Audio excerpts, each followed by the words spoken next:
Hello, Gravitrons. I'm more gravity. Let's play chess. I got it in DK mode for y'all today. If you have played uh, GoldenEye 1997 release for the N64, then maybe you know about DK mode or from other ways of understanding that on YouTube here or there. DK mode was this mode where they were called cheat codes, but they weren't cheats. They were always agreed upon ahead of time, and you earned them through gameplay. But I think it sort of spoke more to the heart of gamers at that time to call them cheat codes. But trust me, one of the top one of the top GoldenEye players in all history of time, maybe not anymore, but back in the day, they were not cheats. They were not cheats. No way. No way. But anyway, one of those codes was for DK mode. You play a multiplayer game, I think also with single player. And everybody's head was huge. This is a huge head. And the limbs were twice as long as they needed to be. And if you're playing License to Kill, you had a much larger target to get that one shot off on. Same thing with normal mode. However, in normal mode, dynamically, it didn't work out to be all that different because of just having health and, in some cases, body armor. But in DK mode, in License to Kill mode, one shot kills. DK mode was the way to go. Da na na na na na na na na na na na. DK mode was a fun way to play License to Kill. It made things even quicker, I guess, or more kills in the same amount of time, I suppose. All right, so that's DK mode in GoldenEye. I was a good GoldenEye player back in the day, and this is DK mode in chess. Just make my head really, really big on this broadcast. You know what? Actually, let's suppose I remember to move the board back to where it should be to allow the progress bar to show. Let's say I even remember that, but then we're gonna make my head even bigger. Look at that, my friends. Now that's a noggin. You can go like here a bit and like this. Nobody calls me anything but my appropriate name or what I tell them to call me. All right.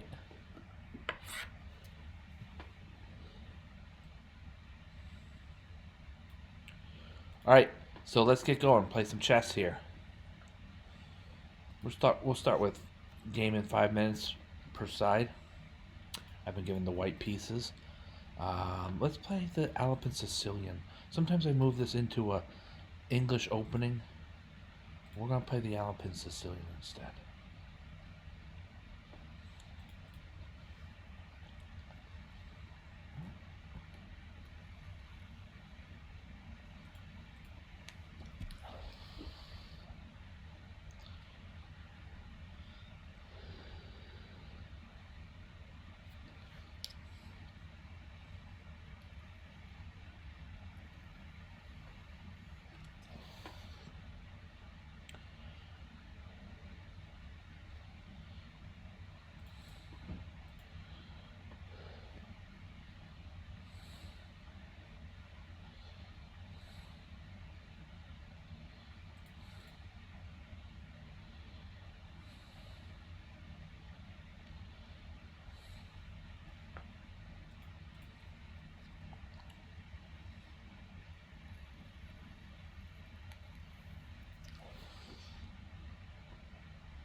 All right.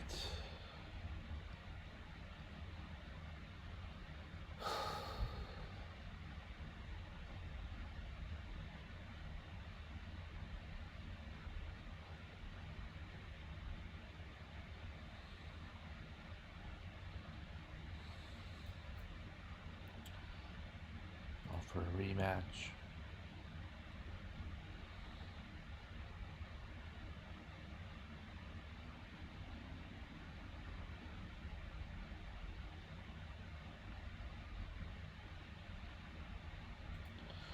I want to review this game.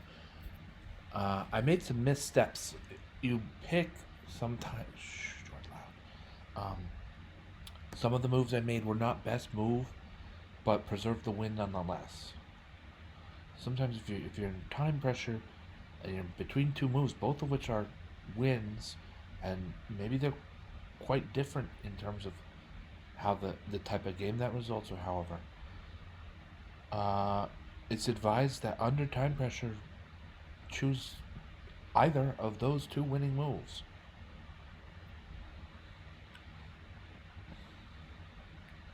I don't know.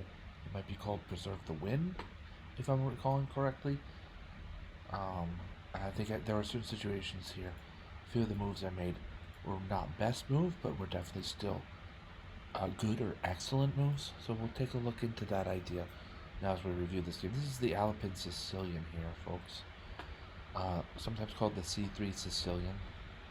Recently, I've been playing a lot of C4, pawn to C4 here. Pawn to C3 is also totally playable, and it has rather, dare say, humble aims, or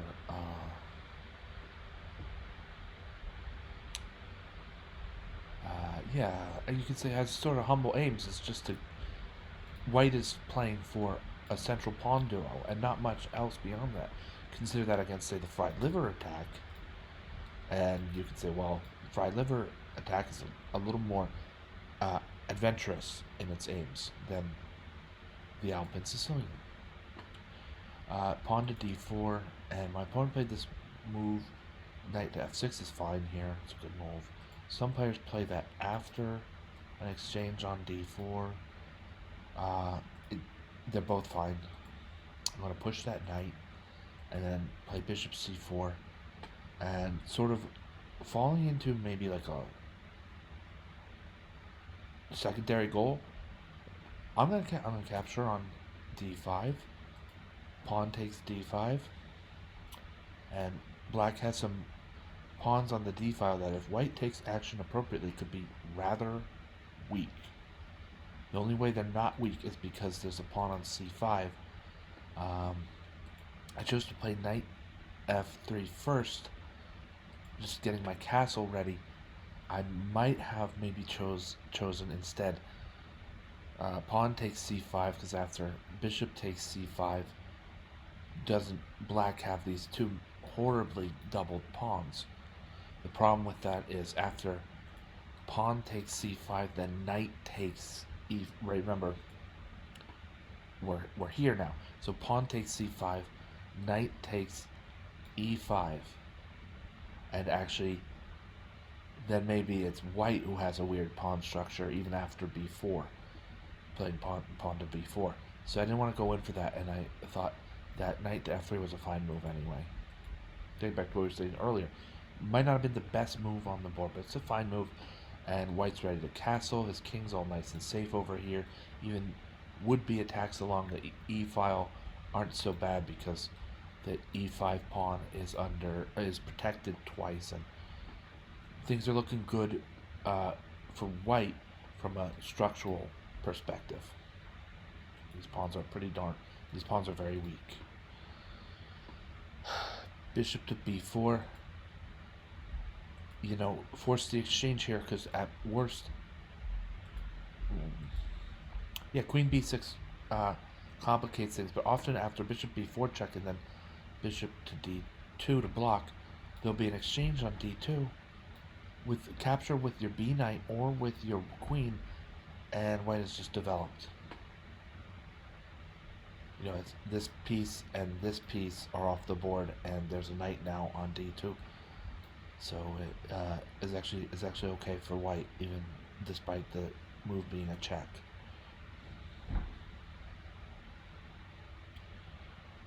Bishop takes b4, right? Getting the queen to give check by recapturing, but then showing white's showing his teeth here. Queen to d2. So first of all, the b2 pawn is no longer a good target for black. And black has a decision. Maybe retreat the queen in some way, or exchange on d2, which is just looking at the exchange on my opponent chose queen to b5, and it's an okay move, I guess. But capturing on d2, knight at b captures on d2, and white's point is I have more development, and both knights are developed. My king's ready to castle, just like yours. I have two nice central pawns that are both protected, and your central pawn situation is miserable. So white thinks he has a bit of an advantage based on those facts. Black is going to try to capitalize on having the only long-range piece left, the only long-range minor piece left in the game.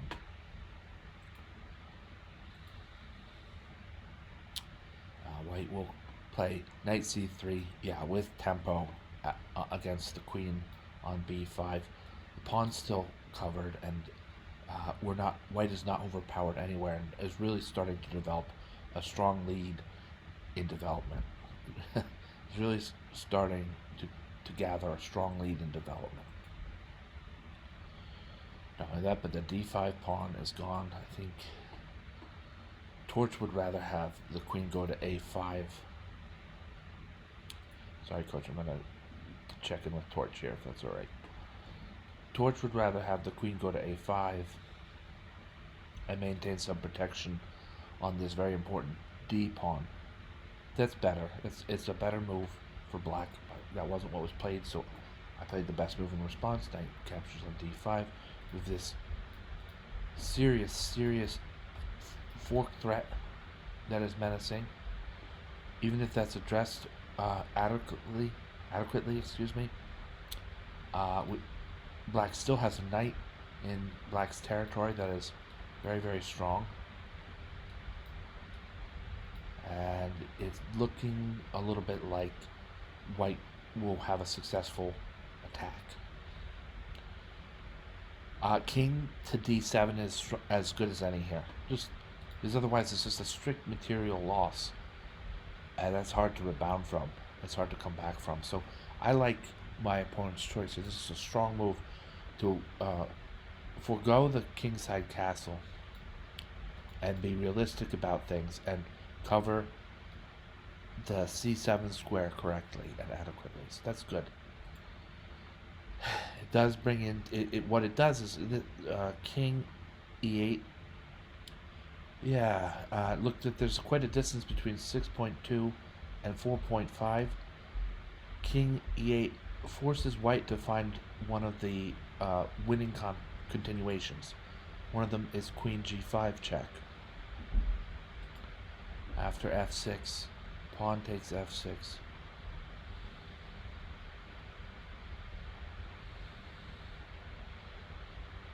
Now, there's a couple ways white. This is where white could deal with this in a couple ways. I'm seeing now. I might have chosen to play pawn to b4, but that gets a little bit dicey after knight takes b4. Pawn maybe then to f7. That would be checkmate. So yeah, I hadn't calculated that out quite correctly. But instead I blocked here. White's still, this was not a good move. Well, white's still ahead, for sure. Here we want to see more choices from Torch. So I'm going to increase the number of lines. 10 seconds per calculation. And we see some of these moves, like, you wouldn't have expected it, but king d1. Simple move, straightforward move. Completely destroys the attacking queen's ability to levy a safe check against white's king. Also introduces the possibility of rook to e1. I was looking at this and thinking maybe castles. But first of all, you can't castle out of check. And second of all, rook to e1, it takes a second move. Was I thinking of castle? I might have been, but yeah, I know for sure that you can't castle out of check. Queen a5 check. Knight to d2 is not a good move, but it blocks things. And it says, look, after knight to d2, black has no safe checks against white's king. So we have that. White at least has that idea together. I mean, maybe knight takes d4 could be a serious thing because of the follow-up knight to c2 check and a fork against the rook and king. But it looks like white's going to be a lot faster than that here against black's king. So it's a move that doesn't lose, but it's a bad one. Rook to e8 mostly surprised me. My calculations weren't including this, and I was a little bit worried. I played king to d1, which is the correct move, but I was worried. Those lines hadn't gotten to that for some reason. G takes f6 is the best move, but now here comes white's counterattack, or reigniting white's attack from earlier, however you view it. And this is going to be decisive. You can even exchange pieces and then finally take advantage of the pin on the e7 rook. Two pieces on, one piece protecting. The queen moves to put herself in a position to help with the protection, but the computer, this is totally logical. For starters, that it forces white to find the correct continuation, and that's queen to f8 check, pushing the king, one of the two defenders, away from protecting the e7 rook. A full rook falls to a side that already had a some sort of two pawn material advantage, and I'll clean that up. Just a few moves here. Now, pawn to d6, only legal move, and queen takes d6 is checkmate. Good game. Good game. I thought my opponent played logically, accurately. Overall, played good, solid moves. I'm going to be critical here because I think my opponent's strong enough to understand the criticism. One would be here on e5, knight d5.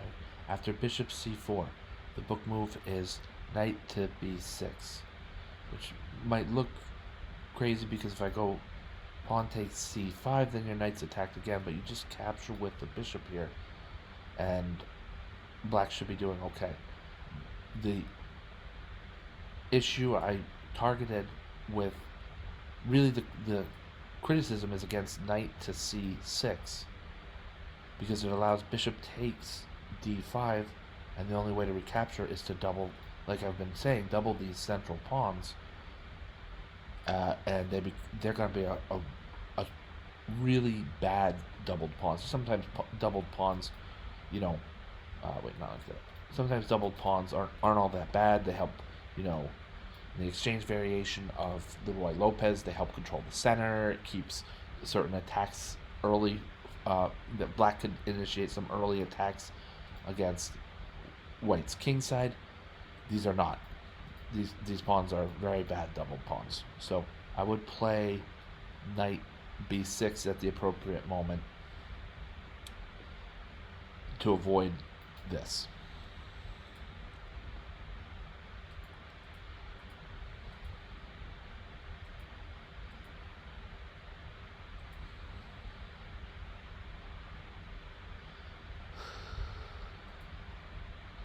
Queen d2 is fine for the reasons I mentioned. It puts emphasis to white's game plan. Yeah, just that initial move with the knight on d5 I mean, that's not the whole story, but that's the clearest criticism I can give. Anyway, great game.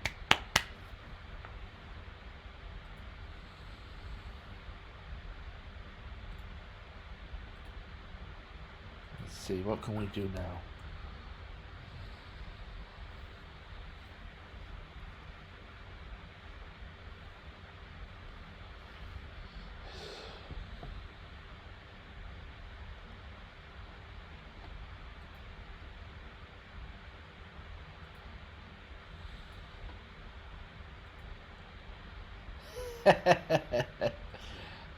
Yeah, I think the progress bar was missing because I made my head so large.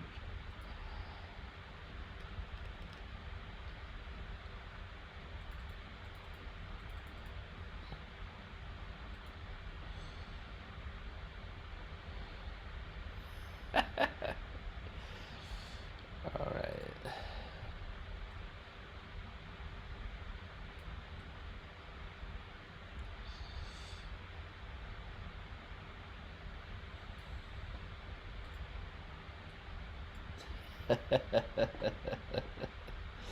All right. Let's play another game of chess.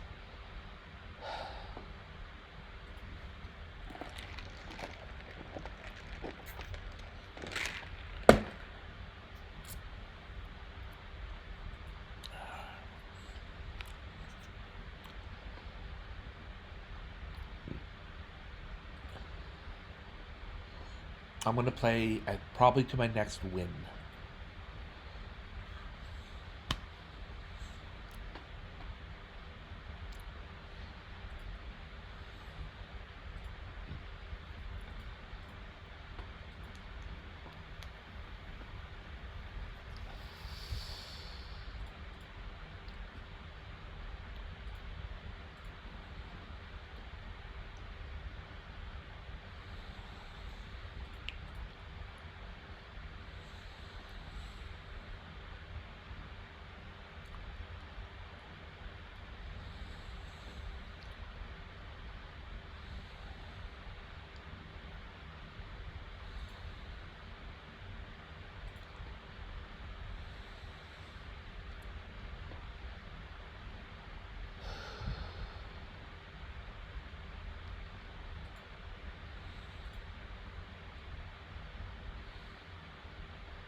It's a good game, George.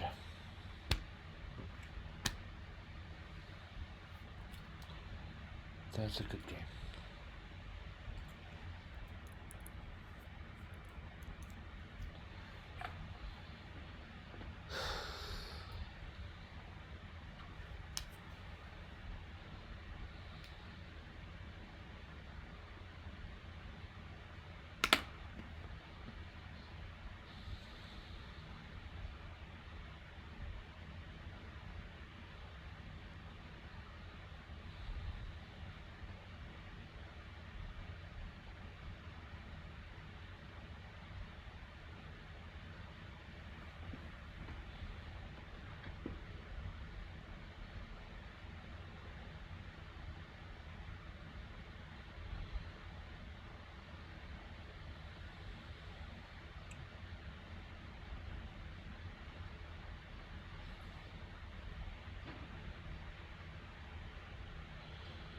Okay. Yeah, we see that white um, found a good tactic early on, and then things were level except for that material difference for a while, and then white sort of creeped up and sealed things off in the end with uh, securing a second piece advantage.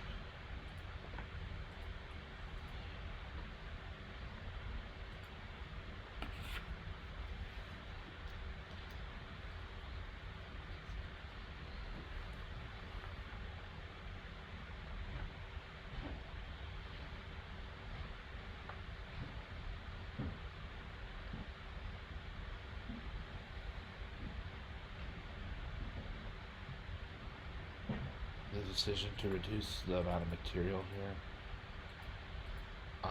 Of course, I'm going to capture the bishop, but pawn takes d6 was possible. Most often, black's not going to lose his grip on a8, so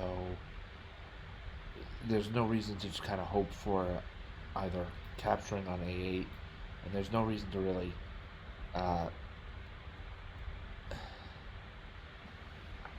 the promotion threat's not there either, not this early in the game with so many black pieces around to swarm against a pawn on d7, sometimes d6, or even at the promoting spot. Black has enough power to prevent that. So more important for white is to secure the win with a 2-point material advantage. Queen takes d6 check, also hitting at the queen, but in a way that white's queen, the attacking queen, is protected, and we can reduce the game into sort of a queenless middle game, maybe pushing towards an end game. And so that's that. All right, my friends.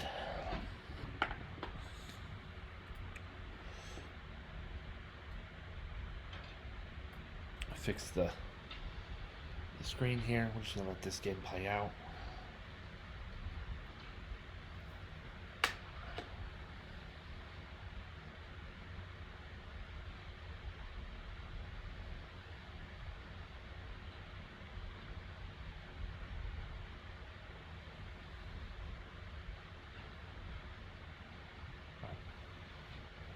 Thank you for watching. Thank you, Gravitrons. I'm more gravity. Have a great night.